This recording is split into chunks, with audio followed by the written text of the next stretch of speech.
Hey everybody, I'm Val, And I'm Mo. and this is Duke. And we're with AdAstra Properties with Compass. Thank you for joining us again.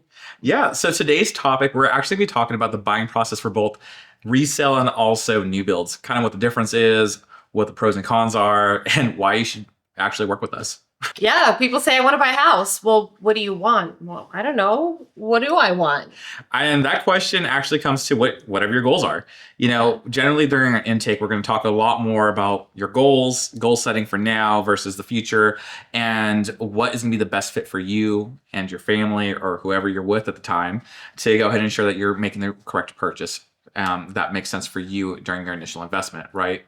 So for me, I have a lot of experience with new builds and resales. So does Mo as well. But it all depends on the person and kind of what we're looking at for sure. We'd like to start off by talking about new builds and what's the pros for this. Why should you actually be interested in that, and where does it make sense for you in the Austin area? Yeah, I think one of the main factors when picking a new build is how much of a hurry are you in? Mm-hmm. Because they do. That is the key word. How much of a hurry are you in? How much of a hurry are you in? Yeah. Yes. If you're looking to buy an inventory home, sure, that can be done quick, but are they going to have the home that you're going to fall in love with, which is not as custom tailored to your desires as a new home would be? But generally, you're going to wait a few months, maybe 6, maybe 8. And it depends on the new build. And if you're in a master plan community, like Mo was saying, so whenever you're starting off the new build, you have a few variations of that. For us, you can start from, dirt and just a lot. And that can take upwards of 9 months, sometimes even over a year and a half, depending on the size of home and what permits are required for that property. In addition to that, you usually have options that are called quick sale. And those are essentially homes that have already been pre-designed by the company, whoever you're purchasing through. And they've already been pre-slotted and approved through the county for all the things that need to be permitted. And it rapidly speeds up the purchase time. So that property can be available anywhere from now to 3 months from now. Maybe even 6. So it all kind of aligns with your timeline quite differently, right? Yeah, and you don't get as many options of what kind of floor do you want, what kind of tile do you want, what kind of paint do you want, countertops, finishes, etc., because they're kind of already pre-planned and everything has already been set in motion. But that being said, you're still getting something brand new and warranted, keyword. And you also get sometimes a better deal on lenders because new builders, I think, are always very eager to provide services within their own circle, right? So you're going to get some really good financing options as well. Yeah, so definitely when we talk about pros of new builds, the things that come to mind right automatically, I would say, are going to be incentives such as home warranty programs. So you usually have a home warranty program for your structure, your property, the foundation, also like a bumper to bumper warranty for most of them. So usually what we see quite often for most home builders out here is your first year you'll have something called like a bumper to bumper warranty. Essentially, it's all the cosmetic things in the home. If you have cracks that might be occurring due to settlement that's happening with the property, they cover all the cracks in there, some repainting, stucco, in addition to like the underpinning, the exterior portion of the home. And then you'll have a 2-year warranty in terms of your electric components, your plumbing, and those major systems essentially. And then in conjunction with that, you will have sometimes a 10 to 15 year foundation structural warranty. And that covers the foundation of the home and also the structure and the integrity of it as well. Yeah. So those are like the pros to having that. But in addition to all those things, new builds often offer you special incentives to go ahead and purchase through them. A lot of people don't understand this, but quite often the builders also own both the title company and sometimes even the financing company. So they're able to offer you these unbeatable price points when it comes to how to purchase because they have already pre-purchased those loan processes ahead of time. So they can offer you these unbeatable rates right now when we're in the 6s or almost 7s right now in our current market and actually offer you a 3.25% interest rate or even a fixed rate for the full 30-year term at 4.25, 4.75 that we're seeing right now. Yeah. But in addition to that, if you go through their lender, they sometimes can offer you additional flex cash. And that's why have an agent can actually help you in those benefits. We're able to often negotiate in addition to these advertised incentives based on the home, the inventory that's available, and your needs as a client, right? Yeah. I feel like it's a common misconception. People feel that because it's new Mm-hmm. and it's got a price on it, that it's not negotiable. Yep. So yes, if you go to Target and you want to buy a new dress, you're not going to Mhm. haggle over price, right? But if you go to a builder and you want to buy a new home and you have a good agent Mhm. in your corner, we can definitely still negotiate the price as well as other incentives. Yeah. So it is not set in stone. Having an agent in your corner can definitely benefit, get that price down, and just educate you on the whole scenario and what all is offered. On top of that, actually, state of Texas just lowered their minimum foundation warranty requirements to 6 years. Really? Mm-hmm. That's very little. That is very little. Now, most builders are still sticking at 10, Mm-hmm. but if you find one with a 6, I would be a little concerned. Yeah, absolutely. And that kind of goes into the builder as well. So each builder, although they may be the name of the builder, such as like Perry Homes or D.R. Hortons or whomever, they actually use different foundation companies per the area that they're in. So they actually subcontract those out. And it's important to know that because if you're working with an agent, they can do research on that foundation company, how long they've been around, how they warranty it out, all the work that goes into there. So there's a lot more than just the builder warranty that goes into effect there. Absolutely. I'm not going to name names, but there is a subdivision in Bastrop Mm-hmm. that is brand new. And the homes that are within it, that was some of the first phases, are now 6 years old, and they have 6-inch foundation drops. Mm-hmm. And the foundation company went bankrupt. Yeah. It's not the builder, it's the foundation company. So these are things why you need an agent to kind of do some due diligence and help you out, get some background information when it comes to new builds. Yeah, that's absolutely one point of it, of course. For us as well, when we go through like the new build process, it's one thing to identify the property and help move you through that process as far as getting approved and the finances and everything, working alongside their financial department. But where we really play a huge factor in there is actually through the inspection process, all the new home orientations that go in there that are involved as well.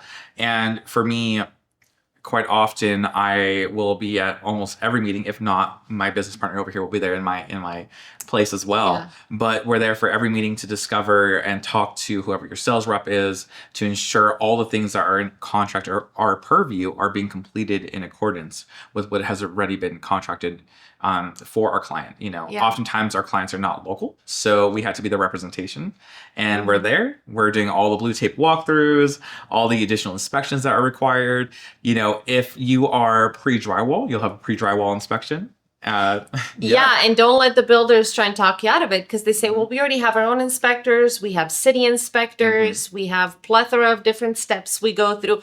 Yeah, that's cool, but I'd rather have my client spend $400 and have that second layer, second set of eyes kind of go over it, because something always pops up. Absolutely. Not to say builders are bad, but So things pop talking up. about inspections, Mel, can you tell us a little bit about at what points you should have inspections? Say you're going from ground zero and building your home completely. What would be the proper points to have an inspection done on a typical new build? Okay, so if you purchase a lot and build on top of that from scratch, you would initially want to do a foundation inspection.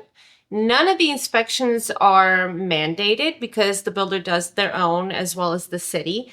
However, as an additional layer of protection, definitely worth every time a few $100s, we highly recommend do a foundation inspection. Make sure that everything is properly poured, because that is one of the most expensive repairs on a home that you can encounter. Yeah. After that, you have a pre-drywall inspection, which is looking at the studs, the construction of the home, at all of the systems, the wiring, the plumbing, the bracing.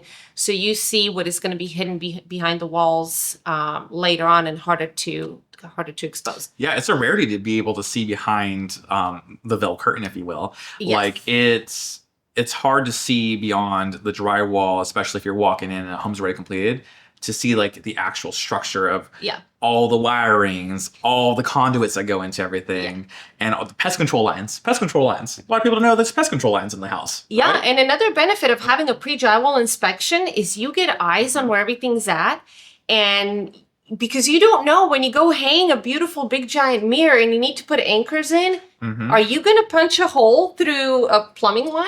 I hope not. That sounds expensive. So you want to refer back to your inspection report and go, ooh, okay, we're good to hang this TV on this wall. And doing videos, you can see where everything's at. Absolutely. Yeah. I was doing a pre-drywall inspection with someone recently, right? And I was going through with the GC for that actual builder.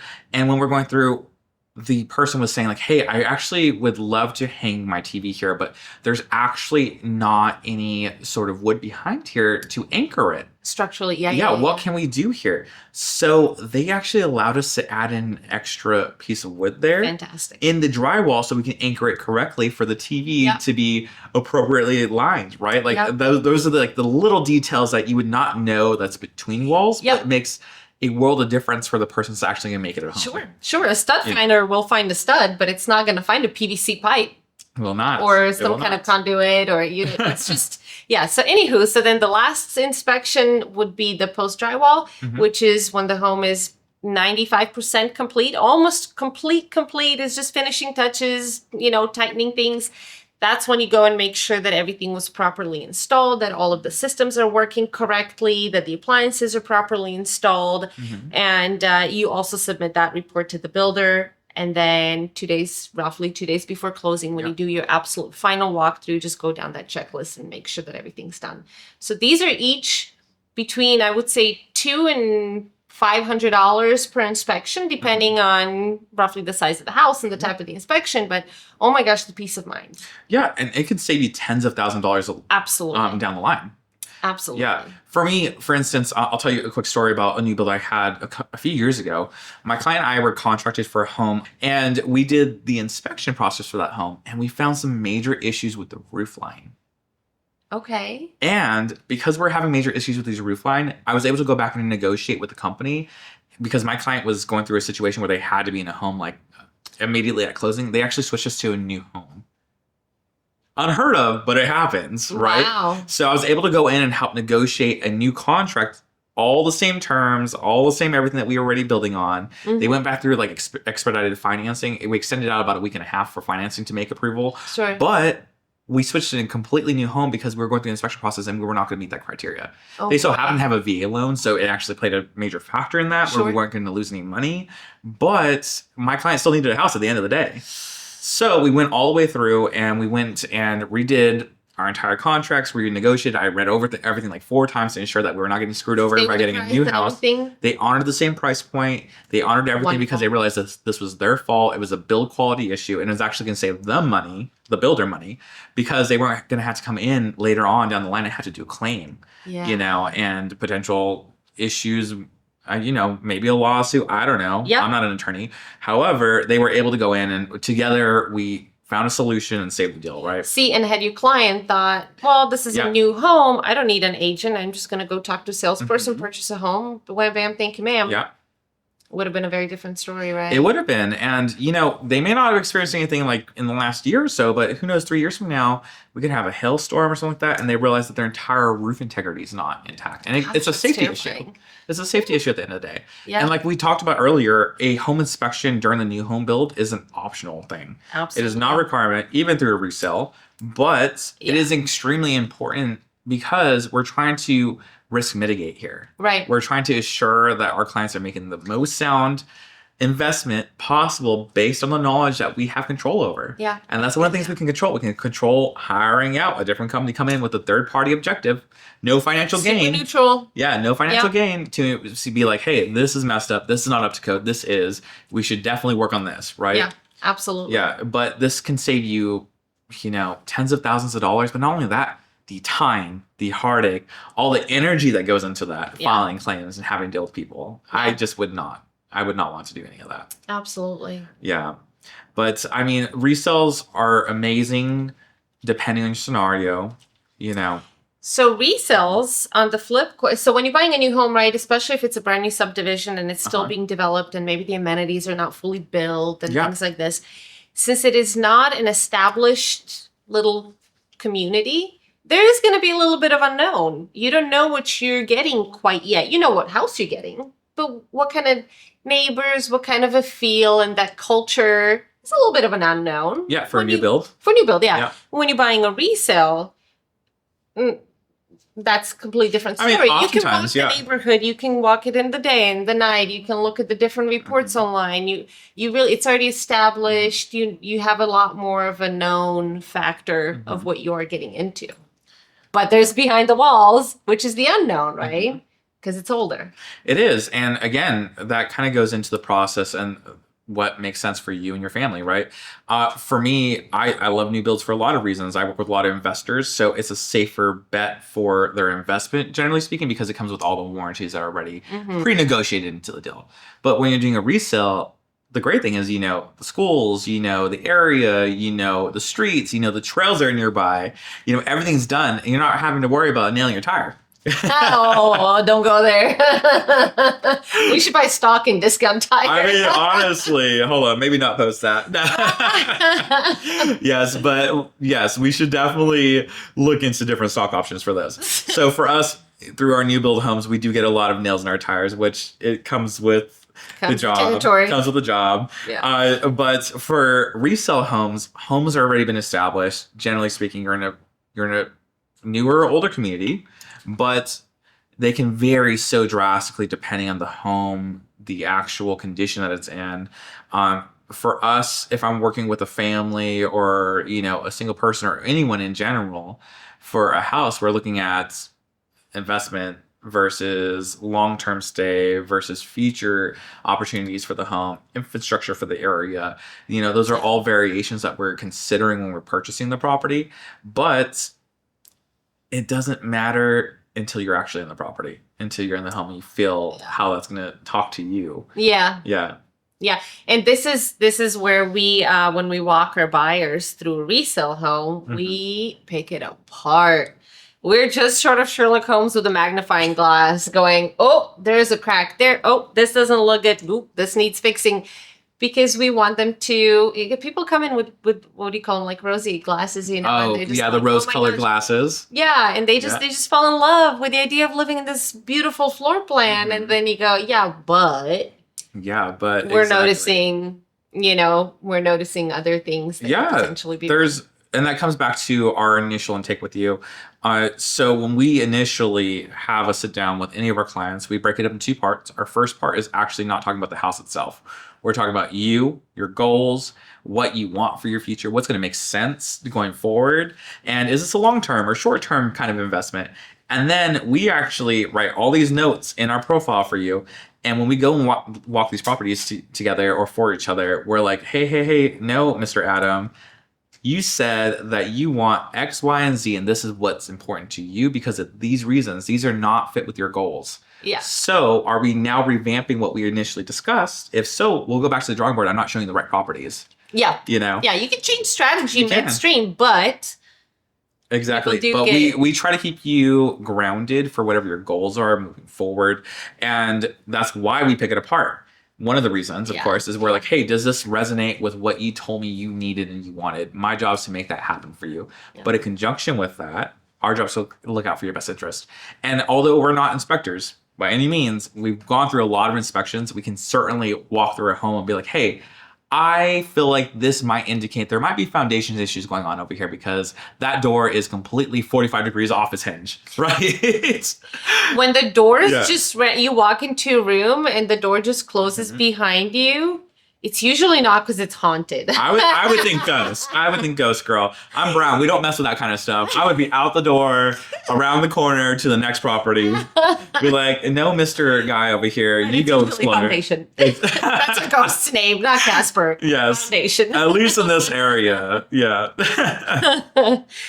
Yeah. So, I mean, so resale has its own definitely charms and benefits and mature trees. And however, then there's the whole aspect of financing.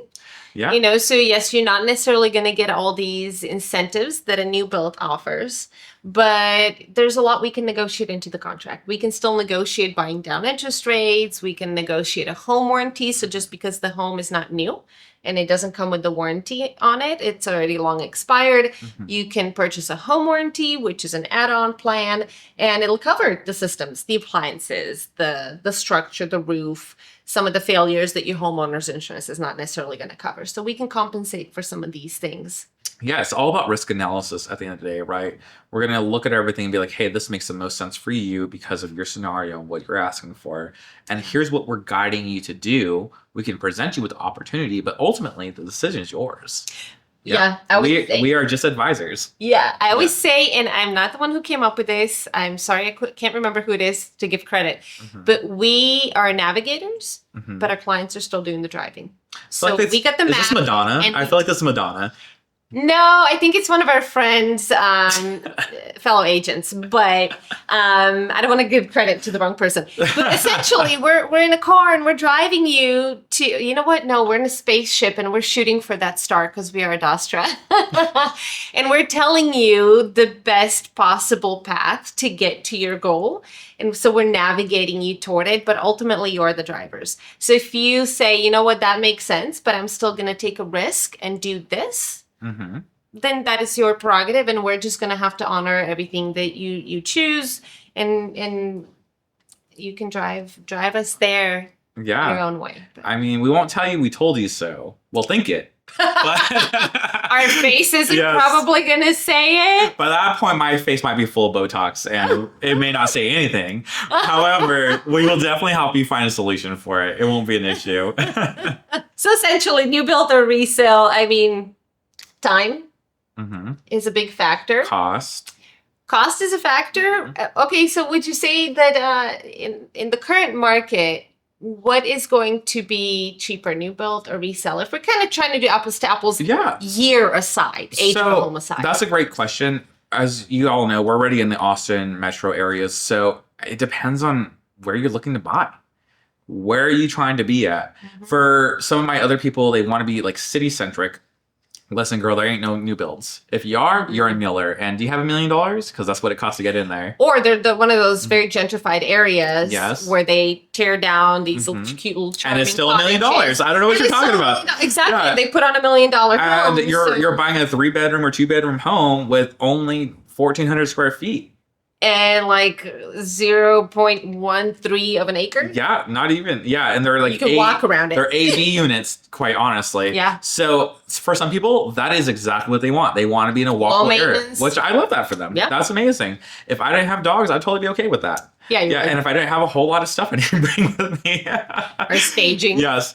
But there's that opportunity, right? Yeah. However, a large majority of our clients, they are your everyday Americans that just want a home for their families quite often. So that will push us to suburbs quite often, either north or south, right? And with that being said, it's going to be a lot more cost effective to be in the suburbs. And there's a lot of variations that we can look into. We can look into school districts based on your research. And also we can look into commute times, sometimes really important. And then also like, what do you want around you? I have clients that really want to be like in more of a topography. So they want some hill country stuff, some views. Other clients don't care about any of that. They want price. They want home size. They want to ensure that they have easy access to get into the city for work. Yeah. Those will push us into different territories. Absolutely. Yeah. I had clients who had elderly parents with them, so they wanted to be near larger hospitals. So this is why we're not realtors.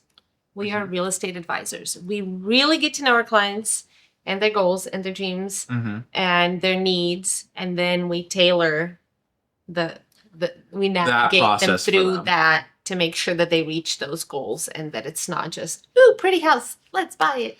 Yeah. That's for shoes. And as you probably heard from me before already, it's very easy to find a home. Don't get me wrong, there's a lot of homes out there. And it's easy to find them. That is like 10% of the battle when it comes to actually getting to closing. It's another thing to help negotiate you, help guide you to the correct portion of the process, and then help actually bring that home to closing. Yeah. That is one of the hardest processes for us to actually contain. On the flip side, there are cases when we don't get to the closing, right? It happens for a variety of reasons. I had a situation where my clients couldn't close on a new build. And it was not their fault. It was truly the builder's fault. And again, going back to had they not used an agent and just signed a contract with the new builder, the builder was going to keep their $10,000 deposit, and they said you have 6 months to use it or lose it. And due to certain circumstances, there was absolutely no way they could have used it in the 6 months. And I think the builder kind of knew that, and it was their way to keep the money. And I jumped in and raised the stink. We're both sharks. I would actually hate to be on the other side of transaction with you because you're very good at what you do.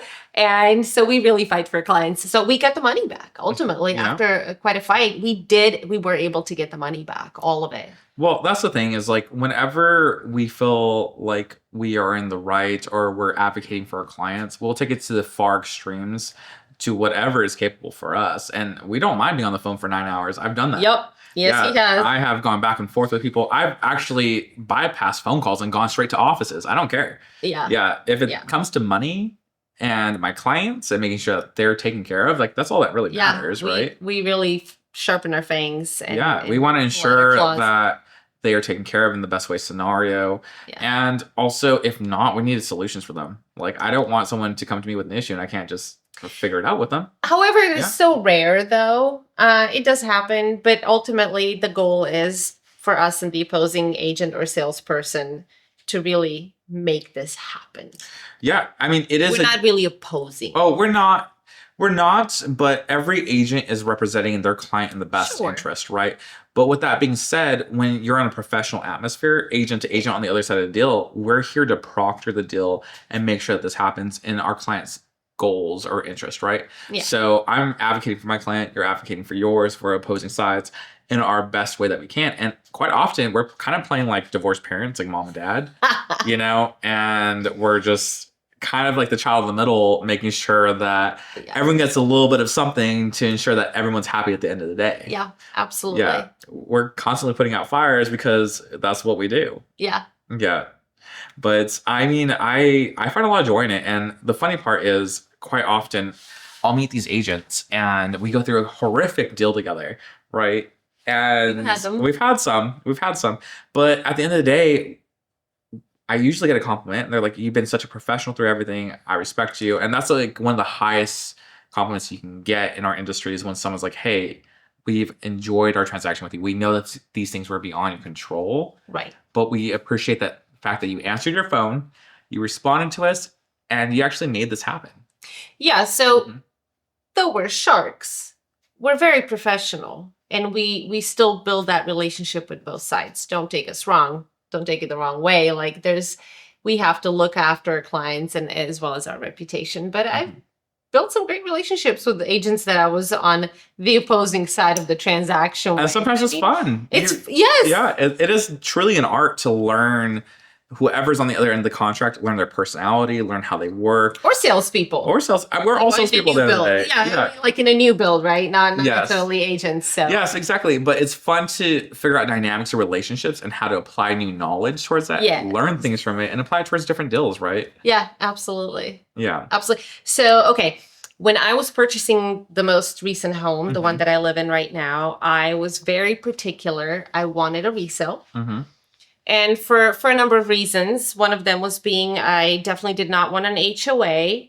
And I wanted mature trees. And we were in a bit of a rush on top of that. So these were my reasons, and I'm very happy. And I've been in the same home for 10 years, and it was a good choice for me. What would be your preferred choice, resale or new build? Well, first off, y'all, if you have not figured this out, I listen to nothing but murder podcasts. So your boy will not be in the country. I need to be able to run my fat butt to my neighbor's house. So I'm all about new builds. Like put me right next door to somebody. I would be fine being like 2 inches away. But funny enough, I'm actually in the market right now and I'm looking at new build options for myself and my family, mainly for an investment property. And it seems to me the move that I need to make now for me, right? I think longevity, I'll probably move out to a little bit more land, I suppose. But that really varies based on like what I'm needing. Yeah. And I don't like to deal with my yard personally. I don't like to have to deal with any of that. Yeah. Granted, I usually hire somebody, but I don't want to have to like deal with the trees and the maintenance. And I actually prefer that things look a lot more uniformed and just clean lines. I like that. Yeah. Mo is very different. She prefers to be different. Character. A lot more character. Yes. But I mean, we're quite opposites on those ends. Like I'm very clean line. Mo is more so a maximalist, is what we'll call you. Yeah. But on top of that, buying a resale home that I bought, right? It was old. It had one owner, but it was built in the 70s. Yeah. And 10 years later, Mhm. this home looks nothing like it did from the inside, like it did when we purchased it. Yeah. So this is where, for our buyers, we take this in consideration and go, okay, well, this home fits all this criteria. Yeah. There are these internal features that you're maybe not in love with. Can you live with it for 3-5 years and then renovate? Agree. Is this an option? I agree. I absolutely agree. And like I said, it depends on your prerogative and what makes sense for you and your finances. You know, like I'm not from here. I've only lived in Austin for 6 years now, and we've rented since then, and we've owned a home before, and we've gone through the process before, back when we lived out of state. But since being out here, I was trying to figure out what side of the city I want to live on, to be quite honest with you. We had tried downtown. We're trying to be the downtown gays. Spent a lot of money and had a lot of drunk nights and fun nights out there. But I realized I'm way I'm way too drunk and way too old to be walking these streets at night, trying to walk my dogs and let them go poop. Like, I am not doing that. It's cold out here, y'all. Oh, it is cold. It can be. I have no business doing that. But we also lived in a condo. We lived in a townhouse. We live in a house right now. I actually didn't think I liked suburban living, but I don't mind it because my dogs love just getting let out. They go out there and do their business. Yeah. And I work from home most of the time, so it's nice just to have like not my neighbors yelling or partying above me. Right. But I'm also getting older, so my prerogative has changed, right? Absolutely. But I will say, like, for you, you're different. You have a family, you have a husband, you have a son. You had to make a home. For me, my prerogative is different, where I'm looking at my next purchase for my property as a short-term investment. Yeah. Max 3 years, right? Right. So when I talk about that, we're looking at potentially purchasing this, you know, living there for 3 years while the community gets built up, and then selling it and potentially getting some additional income off of there, right? Yeah. And then moving on to something different. You created a home. I'm looking for a house. So 2 prerogatives. Absolutely. See. Yeah. But I mean, it makes sense. Like, you had to raise a family. Yeah. While being a working woman. Yep. Absolutely. Yeah. So. And now I finally, 10 years later, made this home what I wanted it to be. After you just tore it down. Yeah. Yes. No, everybody asked me, why didn't you just sell it? You're in real estate. Why don't you just sell the home and buy a new one? Because I love where I'm at. That's a lie. She has way too many vehicles. Don't let her lie to you. Cut down a little bit. We like hot rods and motorcycles. Yes. But I'm a mile from downtown Round Rock. I have no HOA. I have giant mature oak trees. Yes. I have a third of an acre. I have lovely neighbors. Mm-hmm. Park across. Why would I sell? I've got to remodel. You're great. I love that you have lovely neighbors. I've lived in my house for the last 3 years. I know no neighbors. I don't talk to them. I'm the worst neighbor. I go in there, I shut the freaking garage, don't talk to anybody unless it's an emergency. All my neighbors text me when they leave town, and they're like, hey, Mo, we're going here. We're going to be gone till Thursday. Just keep an eye on everything. Okay, I got you. And they're all elderly, so I have to always check on them too. I love that. Like now that the temperatures are dropping, it's like, okay, do you need anything? Did you take care of your faucets? Because they're all... We're like the young ones in the neighborhood or in the street. Wow.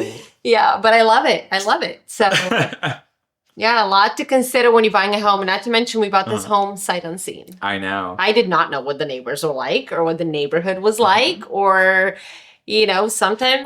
Honestly, you guys lucked out. Like, we did. It's a great location. You're close to everything. Who would have known that we're going to be business partners working and living up north? Like, if you had asked me 3 years ago, there's no way in hell I would have moved up north. Like, that was not where I was at mentally or physically or anything prepared, but life happens. Yeah. And what do? We evolve with it. That's all you can do. We evolve with it, yeah. No, you're like, I live in the country. I go, where do you live? Pflugerville. Girl.